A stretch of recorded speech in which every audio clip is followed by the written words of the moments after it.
Hello बच्चों। तो next हमारा टॉपिक है इंटरमॉलिक्यूलर फोर्सेस।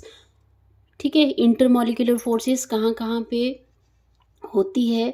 तो ये मैंने आपको जब हाइड्रोजन बॉन्डिंग पढ़ाई थी तो मैंने उसमें बताया था कि इंटरमॉलिक्यूलर फोर्सेस क्या होती है, इंट्रामॉलिक्यूलर फोर्सेस ऑफ अट्रैक्शन क्या होती है। तो इंटरमॉलिक्यूलर जो फोर्सेस ऑफ अट्रैक्शन है वो दो मॉलिक्यूल्स के बीच में होती है। जैसे कि हम ले लेते हैं HF, हाइड्रोजन का एटॉमिक नंबर 1।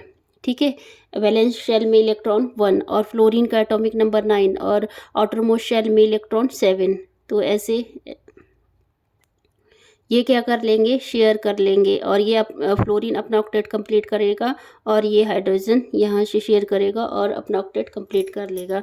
तो यहाँ पे क्या आ जाएगा, यहाँ कोवलेंट बॉन्ड प्रोड्यूस हो जाएगा। तो ऐसे ही दो मॉलिक्यूल लेंगे HF और ये HF। ठीक है, अब दो मॉलिक्यूल के बीच में जो फोर्सेस ऑफ अट्रैक्शन होगी उसको ही हम क्या बोलते हैं, इंटरमॉलिक्यूलर फोर्सेस ऑफ अट्रैक्शन बोलते हैं। ठीक है, इंटरमॉलिक्यूलर फोर्सेस ऑफ अट्रैक्शन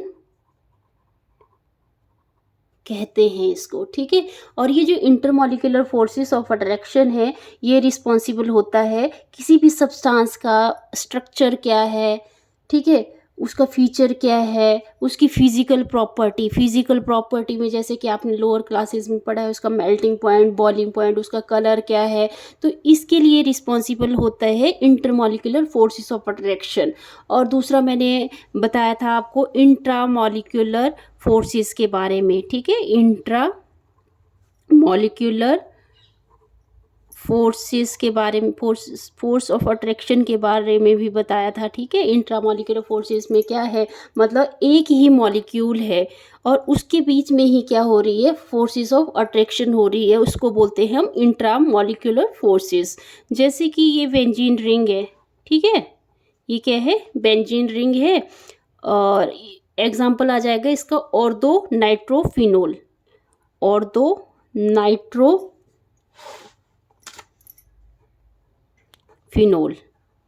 ठीक है, तो ये आपको पता है ये ऑर्थो पोजीशन होती है, ये मेटा पोजीशन होती है, ये पैरा पोजीशन होती है। ठीक है, तो यहाँ पे हमने क्या लिखना है, ऑर्थो नाइट्रो, मतलब नाइट्रो ग्रुप यहाँ पे लगेगा।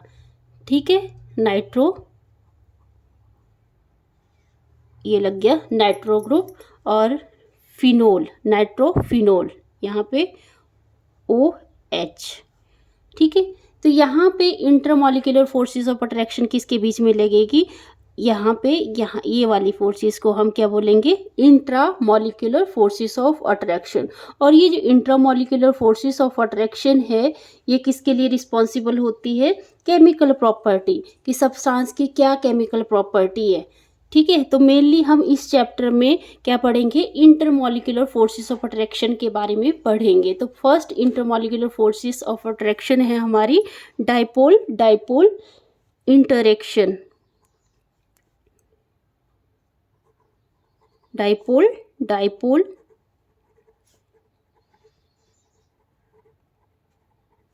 इंटरेक्शन।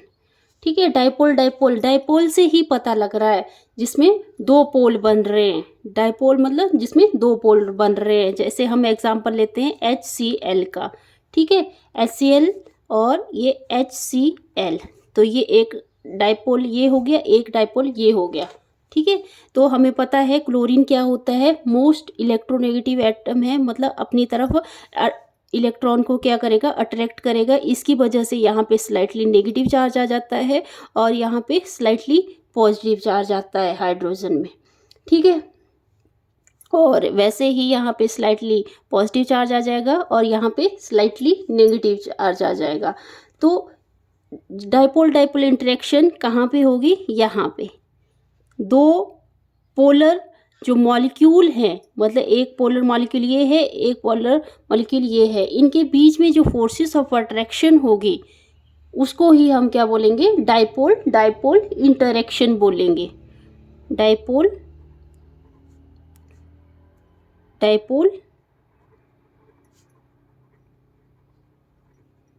इंटरेक्शन बोलेंगे। ठीक है, और आपको पता है जो डाइपोल डाइपोल जैसे HCl है, एक डाइपोल मॉलिक्यूल है, तो इसमें कुछ ना कुछ परमानेंट डाइपोल होगा, जो कि आपको पता है HCl के केस में परमानेंट डाइपोल होता है 1.07 डाइपोल।